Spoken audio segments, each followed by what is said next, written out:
Alabama still got a bad taste in its mouth after that end-of-game shocker, the missed field goal return for 100-plus yards to give Auburn the victory last year. While the Tigers have struggled lately, Ty's been on a roll, and Nick Saban knows there's no room for letdown. Things have to be exact. You know, there's certain way to make a B block. You know, there's a certain way to run a certain route. There's a certain way to strike a blocker and play your gap on defense. There's a certain way to tackle, and I think those are the things that we emphasize and we practice, and we got to work hard to develop those habits, so that they carry over in the game. Time to do a deeper dive on the Tide with our Alabama insider, Chris Stewart. Chris, last year, Bama was going into this game undefeated. This year, I'd imagine a little bit of a different feel. How much has Nick Saban tried to keep that sour taste of the kick six in his players' mouths?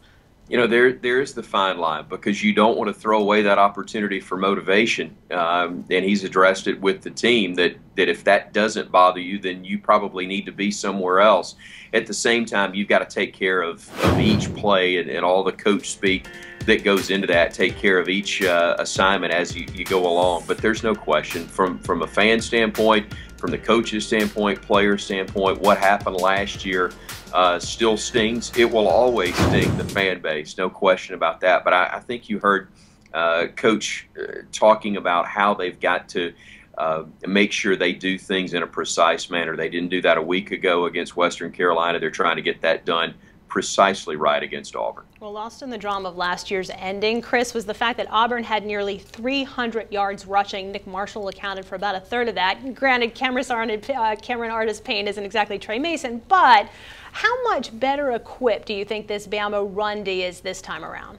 You know, Coach Saban was actually asked that question today at his press conference, and he said he doesn't think they're any more equipped or less equipped now than they were a year ago. The difference is he didn't feel like they finished that game. He points out that until the kick six, until the last couple of minutes actually, they had held that team to just 21 points, even though they had a lot of yards clearly on the ground. But he wants his team, that is the difference. He wants them to finish.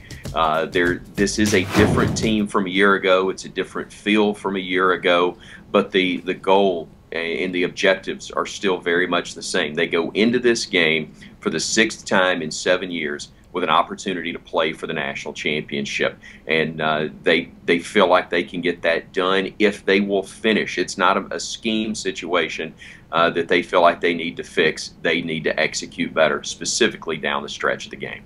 Chris, Auburn's dropped 2 of its last 3.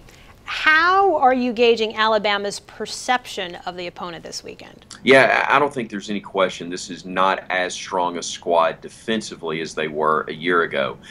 They don't have Trey Mason, as you've referenced, as they did a year ago, but they are every bit as explosive.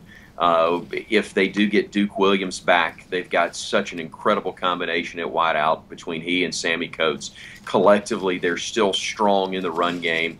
And Nick Marshall, again, as Nick Saban pointed out today, is an even better player, a better passer than he was a year ago. So while they may not have played as well the last few weeks, they are every bit as dangerous, every bit as explosive as they were a year ago. And when they get that tempo going, they're awfully tough to stop. And you mentioned Duke Williams. He is expected back from that knee injury. A great compliment he's been this year to Sammy Coates.